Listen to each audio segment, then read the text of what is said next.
Hello and welcome again. Last time, we covered how those who lurk in the shadows to exert their malign influence over society by employing the principles of the Praetorian Guards of old are still dictating and manipulating the behaviours of entire societies. The good news is that there is an ever-growing number of individuals who are becoming aware of the forces that are really playing out in today's world. They are not the forces of political parties labelled left and right, or fringe spin-off parties which sometimes rise from the bonfire of political controversy only to sparkle briefly before vanishing into the darkness of the night. Those are all aligned on one side of the spectrum, which we term statism. Those who believe in the falsely asserted authority of an alleged elite which opposes those who understand that human society can only function effectively under conditions of individual freedom and accountability.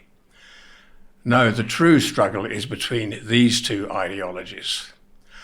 The current success of the statists derives from the toxic venom injected into modern polity by the declaration of the 1688-89 Bill of Rights, which asserts in an act of ultimate betrayal that the Parliament effectively constitutes the government, and that it may not only make any legislation, which it falsely calls laws, it likes, but that its members are immune from personal prosecution for whatever harm those edicts or acts may inflict on innocent members of society.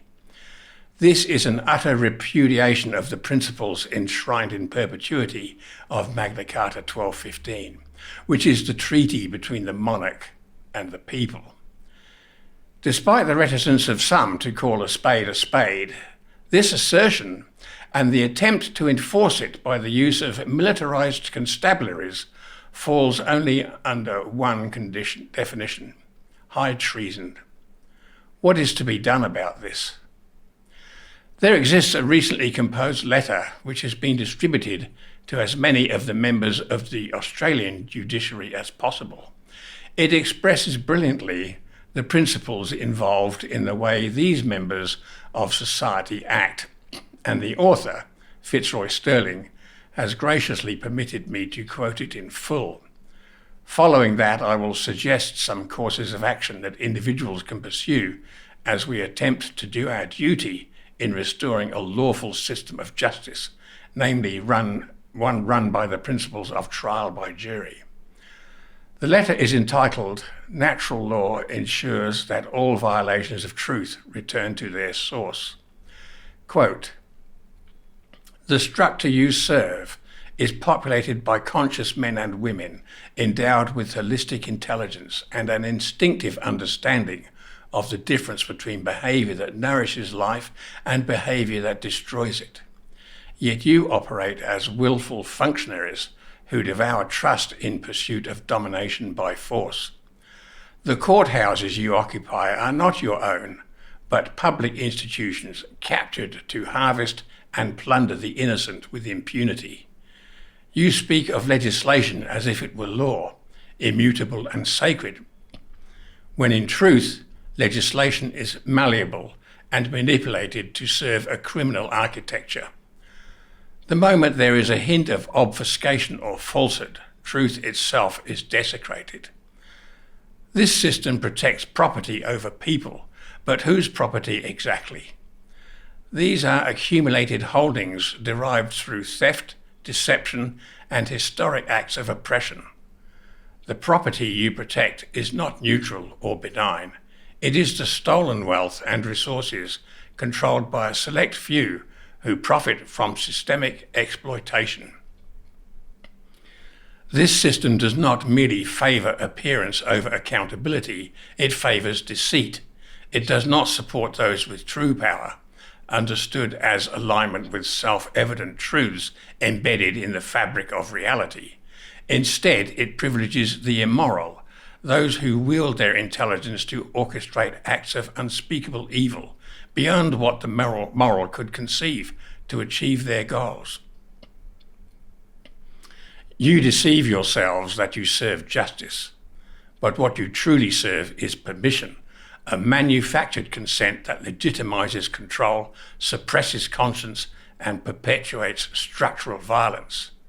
You give your conscious will and life force to a structure designed to bypass moral consequence for those who derive perverse pleasure from devouring innocence. Many within your ranks may be intelligent, restrained, and well-meaning, yet they harbour unrecognised trauma from captivity within this system.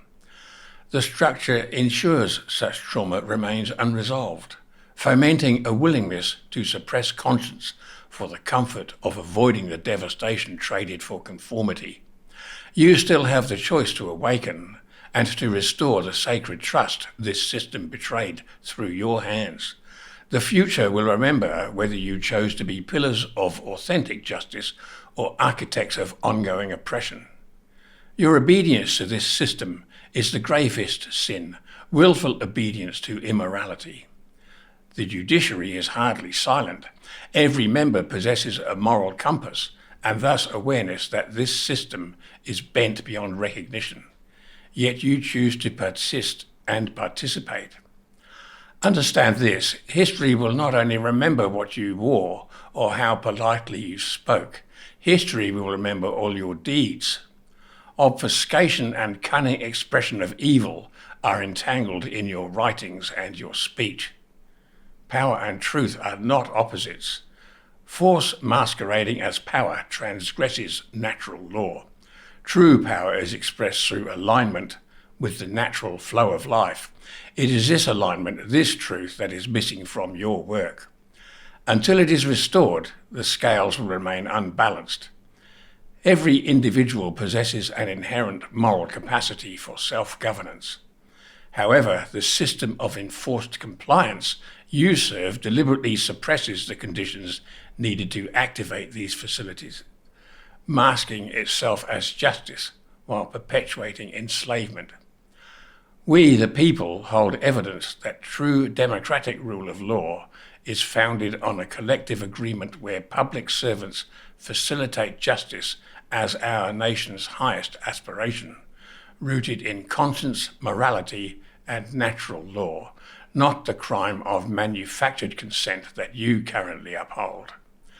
A legitimate judicial officer is not an enforcer of legislation or a dispenser of manufactured consent. They are a guardian of conscience, a servant of true justice grounded in the timeless principles of natural law. The evidence of this true justice is found in the foundational common law, most clearly expressed in Magna Carta's Articles 39, 40, and 61. These articles are not grants of power, but solemn limits on those entrusted with delegated authority. Article 39 ensures that no person shall be punished except by lawful judgment of their equals and according to the law of the land. Article 40 declares that justice must not be delayed, denied, or sold. Article 61, intentionally concealed from public knowledge, recognises the people's right to a peaceful remedy through lawful dissent by withdrawing allegiance from office holders who abuse their delegated authority, thereby restoring accountability to those who betray their solemn oath and violate public trust. These principles reflect eternal moral truths. No authority is rightful without freely given, morally aligned consent. Yet this foundation has been deliberately buried beneath layers of legislation designed not to serve justice, but to regulate and control. The actions you have taken, and are still taking, are in open defiance of the true role you are meant to embody and the natural sovereignty of each individual. You can still choose. To align with truth is to reawaken your conscience and reclaim your rightful place as a guardian of justice. In doing so, you not only restore the sacred trust once vested in your role, you liberate yourself from the inner decay that arises when silence is traded for survival. You become a living testament to moral courage, and the legacy you leave will serve as a beacon for future generations, evidence that honour can prevail even in a corrupted age. Or you may persist, and the legacy you leave will be stained with complicity. You will be remembered as one who enforced a counterfeit justice, who helped preserve a system that violates the innocent, punishes dissent, and rewards deceit. No uniform, oath, or decorum can absolve you of your role in sustaining that betrayal. You will not escape the moral burden, for natural law ensures that all violations of truth return to their source. It is also true that should you choose integrity while the rest continue to defy their conscience, your presence alone will not be enough to halt the harm. But you are not powerless. You can cease to serve the system that demands your silence. You can spend your remaining days making repair for the damage you once enabled and devote yourself to exposing the insidious structure you once upheld. Whatever fear or pressure you face, the choice remains yours, and the truth, impartial and incorruptible, will bear witness either to your integrity or your abandonment of it. Choose carefully. The truth is law. It has no favourites, only consequences." End quote. These are self-evident truths which are observable by all.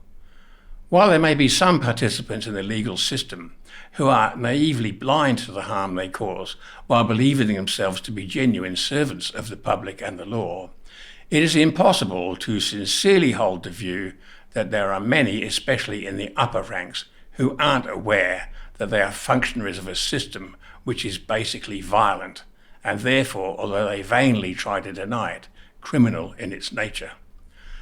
While these types hold up as apologists for law divorced from morality and justice, such sinister figures as David Halpern, Robert Sudi and Professor Anne Toomey here in Australia, there are doubtless many others who could be named in other Commonwealth nations.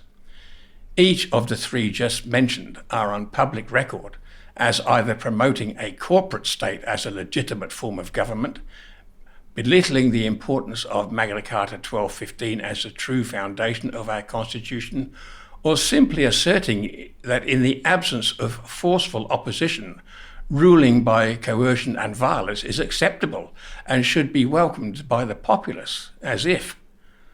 The latter, the most lamentable of the three positions, is that espoused by Professor Toomey's pampered menial, Mr. Sudi. I would challenge him to a battle of wits, but it's obvious that he is unarmed. The most effective tool that we the people possess is the right to trial by jury, which is currently all but denied and is in danger thanks to the machinations of the committee looking into the Leveson report in the UK, of suffering further emasculation. Already, less than 1% of court cases result in a jury trial in the UK, and those that occur are subjected to unlawful interference by self-aggrandizing judges whose role is meant to be advisory. In recent discussions, these suggestions have come forward as ways to combat this erosion of our lawful rights. The Leveson report is now available for study. It's lengthy, but worth the attempt to at least speed read it and expose some of the numerous false argument it contains on whatever social media platforms we can access, and also in our conversations with both private individuals and public servants with whom we might encounter friction. We can search out other groups ostensibly committed to the principles of freedom, even if some of their proposals are misguided, and expose them to the nuances and advantages of trial by jury. Some groups who are opposed to tyrannical modes of governance nevertheless lend support to ideas which will only arrive at the same result by a more circuitous route. For example, the formulation of newly proposed constitutions, which prescribe specific rights in some form of lists. These are totally unnecessary. We can look into the substacks of coherent authors and lend weight to their output. We can watch for legalists like Black Belt Barrister and either support good points they make or insert our arguments for trial by jury to try nudging them in the right direction. These people have influence in their professional circles. We should definitely look into the web pages of Will Keat, listed in the comments box. lawandalchemy.org and commonlawconstitution.org are mines of information and good arguments we can and should be using. We will discover other ways and means as we go. The actions themselves focus our minds and also encourage intuitive and imaginative inspirations, in ways similar to those experienced by musicians or scientists who often tell us they wake up with a beautiful melody or concept already complete and running through their minds, which we and they attribute to the fact that they are so often focused upon such tasks. This is the type of synergy which groups who are seeking to pursue good can often achieve. Above all, if we are perchance forced into the pseudo-courts now operating as corporate beneficiaries, we need to have our arguments prepared, even if they are overridden and we're forced to comply under duress with criminally inflicted punishments for actions which are clearly not crimes.